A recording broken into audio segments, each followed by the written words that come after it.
The fire crackled softly beside him, warmth licking gently at his fur, but Titan's eyes stayed fixed on the window pane. Snow was falling again, thick and slow, just like that day. His ears twitched at the distant creak of trees bowing under winter's weight. He could still smell it, the sting of cold air, the sharp scent of cracked ice, the distant whiff of Mason's jacket soaked in creek water. Back then, everything had been a blur of white and panic, Mason's laugh echoing over the clearing. The sudden silence that followed, then the splash. Titan remembered the scramble, his paws slipping over frozen ground as he lunged toward the hole, Mason's face disappearing beneath the glassy surface. No one had heard, no one had seen, only Titan had been there. And when the cold took Mason's voice away, Titan knew he had to choose between staying and saving. So he ran until his pads bled, ran with Mason's scent clinging to his nose like a promise, ran as if every heartbeat were a countdown. But the snow was deeper now, and the trail was vanishing. And ahead, the woods were growing dark. Titan never forgot the way snow muted the world that morning. Each flake drifted like a feather, falling without urgency, settling without sound. The forest trail ahead stretched pale and quiet, broken only by Mason's bootprints and the soft imprint of Titan's own paws. The young husky walked a half-step behind, always watching, always listening, the air full of things humans could not sense. Cold burned gently through his nostrils with each inhale. His coat bristled against a breeze that carried warnings too old for words. The boy hummed, a tune without melody, full of energy and nerves. Mason was 17 winters grown, but still walked like a child when he was excited, light on his feet, shoulders loose, unaware of the weight the world could carry. He wore a fraying blue jacket, unzipped halfway despite the cold, and a beanie that had slipped sideways in his enthusiasm. Titan watched him constantly, catching every shift in scent, every breath, every strange rhythm in the pulse of the trail. Mason had that glint again, the one that always came before things went sideways. The forest opened into a clearing. On summer days, the creek here ran fast over smooth stones, but now in deep winter, it had hardened into a sheet of ice that looked peaceful from a distance, a ribbon of white-blue glass stretching beneath drooping branches and frosted roots. Titan stopped. His paws planted firm into the snow, claws flexed. He did not like this place. Not today. The air carried something strange, not the usual sharp cold, but something brittle like silence stretched too thin. Mason did not notice. He jogged ahead, laughing softly as his breath puffed into the cold. His boots slid slightly with each step as he neared the creek's edge. Titan let out a low, rumbling sound from his throat. Not a bark, not a growl, just a warning. Mason turned. His face was flushed from the cold, cheeks red, eyes bright. He reached down and picked up a stick, long, thick, slightly curved, and tossed it across the surface. It spun once, twice, then skidded to a stop near the opposite bank. The ice held, no cracking, no shift, no drama. Titan did not move. Mason grinned and stepped onto the frozen surface. The husky's muscles tensed, his instincts surged. Every hair along his spine stood on edge and his tail dropped low, flicking just once. The ice gave a soft groan. Titan moved to the bank and paced, following Mason's path from the safety of land. The boy took careful steps now, testing the surface. His boots made soft, crunching noises, almost delicate. A crow cried in the distance. Titan's ears flicked. Everything around them, the trees, the wind, the creek, waited. Mason moved toward the middle. He knelt and touched the ice, peering into the frozen world below. His breath fogged the surface. Then he stood again, spreading his arms, grinning like someone who had just conquered something. Another step. That was when the sound came, sharp. Sudden, final crack. Titan's heart kicked against his ribs. He lunged forward as the ice beneath Mason splintered in a jagged circle. It happened too fast for Mason to react. One foot slipped, then both. His arms flailed as the creek swallowed him. The water exploded upward in a roar of broken ice. Mason's body hit it hard. His cry cut off as he sank under. Titan's paws hit the edge just as the boy disappeared. He barked, loud and desperate. His claws scraped the frozen bank as he tried to get closer without falling in. Mason surfaced once, his hands clawing wildly at the jagged edge, his eyes wide with shock. Water clung to his jacket, weighing him down. His breath came in gasps, but the cold was already slowing him. Titan reached out with his teeth, grasping at Mason's sleeve. It tore loose. The boy slipped again. Under, the water closed and the creek fell still except for the chunks of shattered ice shifting slightly with the current. Titan stood at the edge, legs trembling, steam rising from his breath. His mind raced. The air smelled of panic, of wet fabric, of blood from a cut Mason had gotten days earlier. Faint, but Titan could still trace it. No one was coming, no footsteps behind them, no other voices. They had taken the trail themselves, wanting quiet. Wanting to escape the noise of the house. Mason had told him it would just be the two of them. Titan had been glad at first. He always liked when it was just them. Now it was only him. The wind picked up slightly, lifting loose snow from branches above. Titan circled once, then again. He stepped back from the creek, nose twitching as he tested the air. Mason was still under. The scent had not drifted away, which meant he had not drifted far. Titan whined once, low and sharp. He barked again, louder now, a call into the emptiness, no answer. He paced the edge again, looked to the trees, then back to the water. His instincts pulled him in two directions: stay and protect the spot, or run and get help. But help was far, the house was far, and Mason was not breathing. Titan stepped back, then farther. His breathing was fast now. He turned his head, sniffed the trail, then the wind. He remembered the path they had taken, the turns. The dips, the landmarks only his nose remembered. One last look at the broken ice. One last sniff of Mason's scent. Then he turned and ran. He ran not with panic, but with purpose, head low, legs driving through snow that tried to slow him. The cold bit harder now, but Titan felt only the urgency pounding through his chest. He ran for the boy who had thrown sticks, the boy who had dared the ice, the boy who had always believed nothing bad would happen. He ran because if he stopped, Mason would disappear beneath the winter forever. Titan's legs carried him faster than instinct could follow. Every breath burned, every step sunk deep into the snow, but still he ran. The forest blurred past him, trees streaked with ice, the white ground uneven beneath his paws. Somewhere behind him, Mason lay beneath the creek's frozen skin, still and silent. The scent clung to Titan's senses, but already it was growing fainter. Snow fell harder now.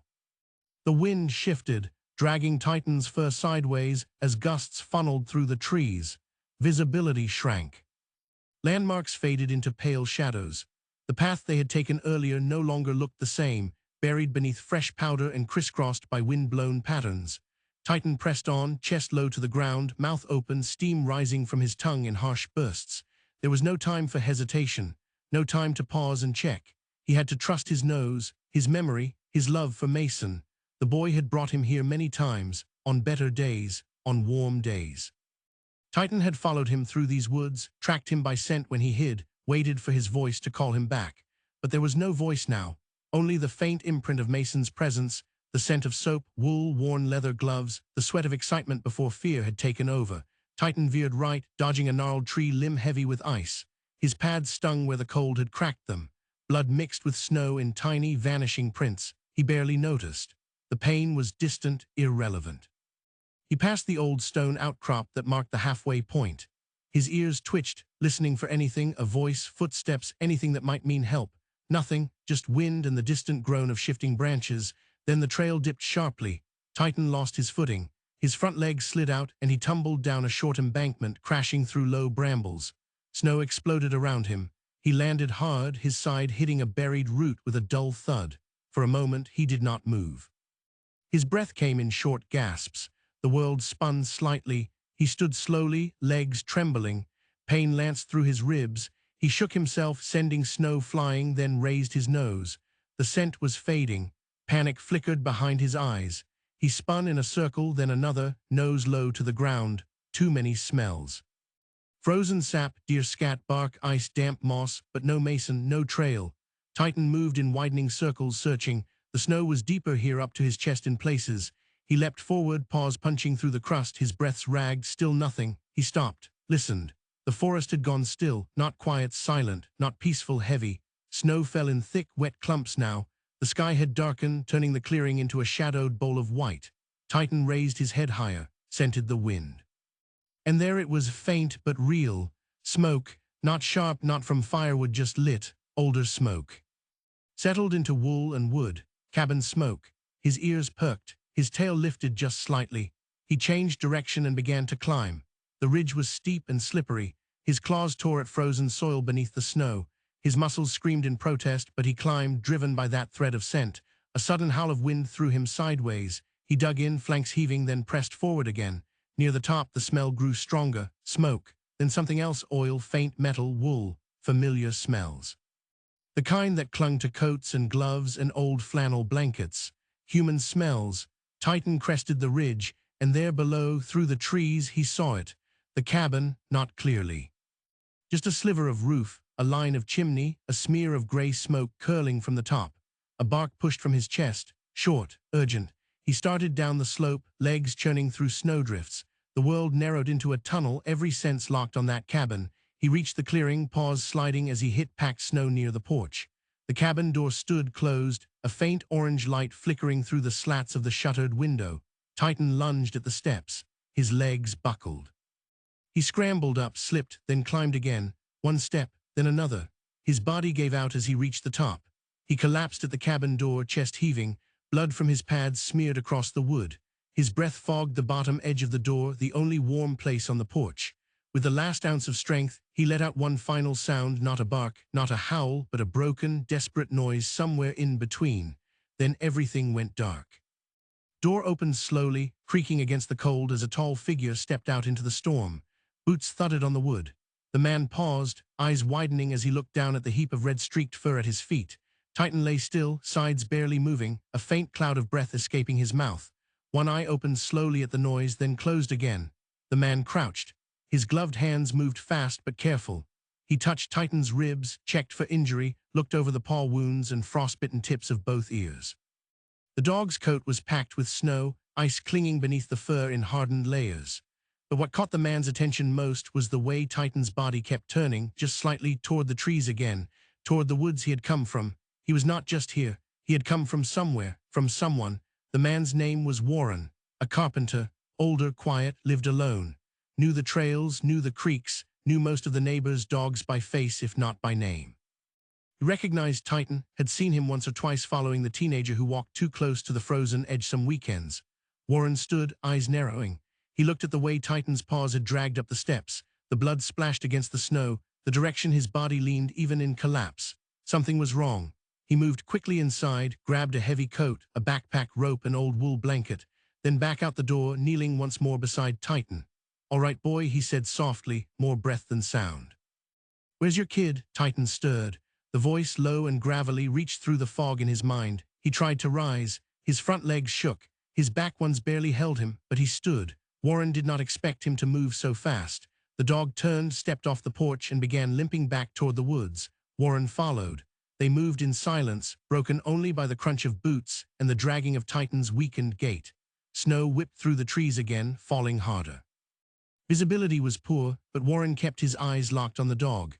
Titan never looked back. He trusted the man would follow. The trail curved, then dropped. Warren recognized parts of it, the ridge, the old outcrop, a gnarled tree shaped like a bent finger, but much of it was covered, twisted, made foreign by the storm. More than once he slipped, cursed under his breath, then pushed forward. Titan moved faster than Warren expected for a dog so clearly hurt. The blood in the snow had returned, faint smears where cracked pads touched down. His breathing had quickened again, his chest heaving with effort, but he did not stop. Not until the trees opened again. The creek lay ahead. Titan limped down the final slope and stopped near the broken edge of ice. He stood, trembling, ears pressed back, eyes locked on the dark hole in the center of the frozen sheet. His body leaned forward, as if willing the man to understand. Warren jogged to his side, scanning the scene.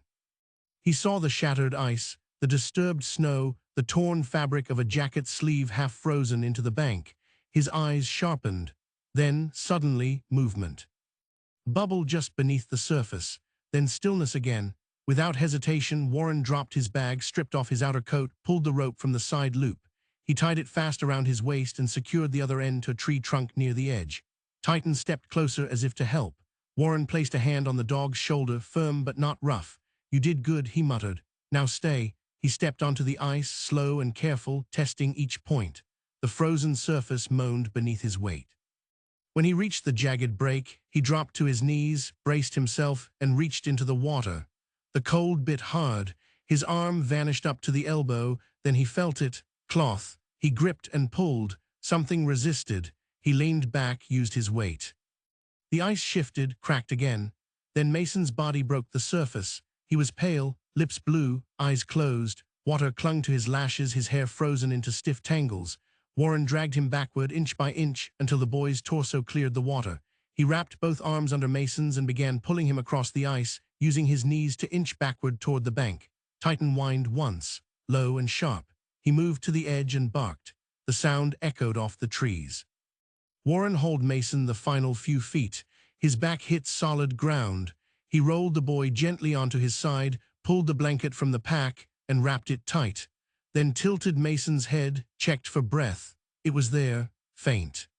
But real. Warren closed his eyes for a half-second, then opened them again. No time to rest, no time to wait. He hoisted the boy over one shoulder, gripping the rope with his other hand to steady himself. Titan moved ahead again, guiding the way back, his pace slower but his urgency intact.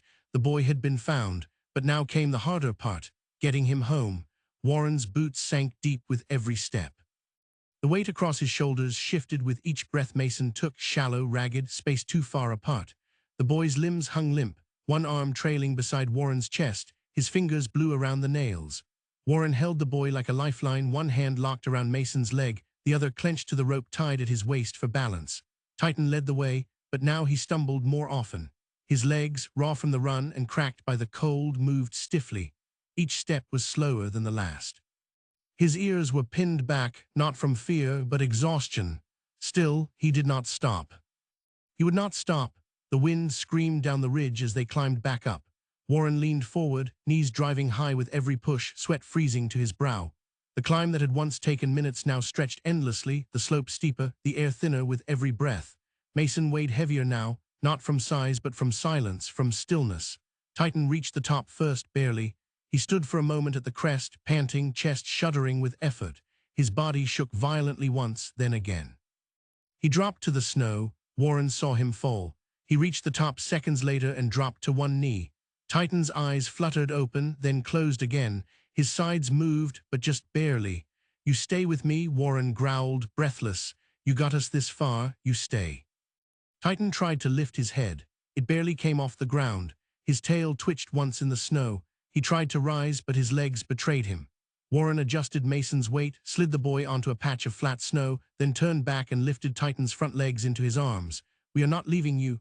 He slung Mason over his shoulder again, then pressed Titan's front paws against his chest and used his own arm to hold them both. Titan's back legs dragged in the snow. It was slow, awkward. Painful, but forward was the only direction left. The forest closed in again as they descended. Trees blurred in Warren's vision, his breath coming in uneven gasps now. Cold needles pricked every exposed inch of skin. His hands had gone numb, his thighs burned, but he pushed on. He talked to them both, not in words meant to soothe, but in sounds made for staying alive. Grunts, growls, commands aimed at himself more than them. "Almost there. Do not you quit. Few more minutes." The sun had vanished behind heavy clouds. Dusk settled early. The snow turned darker underfoot, shadows stretching long. The trail became harder to see, but Warren knew these woods. Had walked them in worse weather, though never with a boy half frozen and a dog bleeding into the snow. At last, through the trees, the cabin came into view, just a smear of shape against the white. The smoke was faint now. The fire had dwindled, but the place stood solid and waiting. Warren picked up his pace, pain screaming through his legs. He reached the porch, knees nearly buckling. He shifted Mason and Titan both, then kicked the door open hard enough to rattle the hinges. Warmth met them, weak but real. He staggered inside, kicked the door shut behind him and moved to the hearth. Titan slid from his arms and collapsed in front of the fire. Mason followed, gently laid down onto the thick rug. His skin looked waxy. His chest barely moved. Warren sprang into motion. He tore off his gloves, grabbed the fire poker, stirred the coals, then threw in logs, kindling paper. Flames roared up. Heat began to fill the room again. He stripped Mason's soaked clothes, one layer at a time, jacket, shirt, undershirt. He wrapped the boy in blankets, tucked hot water bottles against his chest and feet, rubbed his limbs hard to push blood back through. He whispered nothing, just moved, fast, precise. Focused. When Mason finally gasped, a single painful, rattling breath, Warren froze. The boy's eyes fluttered just for a second, then closed again, still alive, not safe yet, but still alive. He turned to Titan. The husky had not moved. Warren knelt and touched his fur. The dog's body was warm on one side from the fire, ice cold on the other. His pads were cracked and bleeding. His ears were red and stiff. One front leg was swelling. Warren ran his hand gently along the dog's ribs. Titan twitched. Good. He opened the first aid box, treated the worst of the cracked skin, laid blankets around the husky's frame, even brought the edge of a heating pad close to his belly. Then he sat back. 3 lives now lay beside the fire. One old, one young, one barely more than a pup, all beaten by the cold, all still breathing, but none of them would ever be the same again. The fire crackled steadily through the night, chasing shadows across the log walls. Outside, the wind howled and pressed against the windows with frozen fingers, but inside the cabin, warmth settled like a heavy blanket. The room smelled of smoke, wool, and something faintly sweet, the last of the maple logs Warren had stored for winter. Mason stirred, a twitch in his hand first. Then his eyelids fluttered. His mouth opened, parched and stiff. When he tried to sit up, pain rolled across his ribs and back like a slow wave. He gasped. Warren appeared at his side. No words, just a heavy hand on the boy's shoulder, gently guiding him back down. He placed a tin mug in Mason's hands, helped him lift it. The water was lukewarm, but it felt like gold.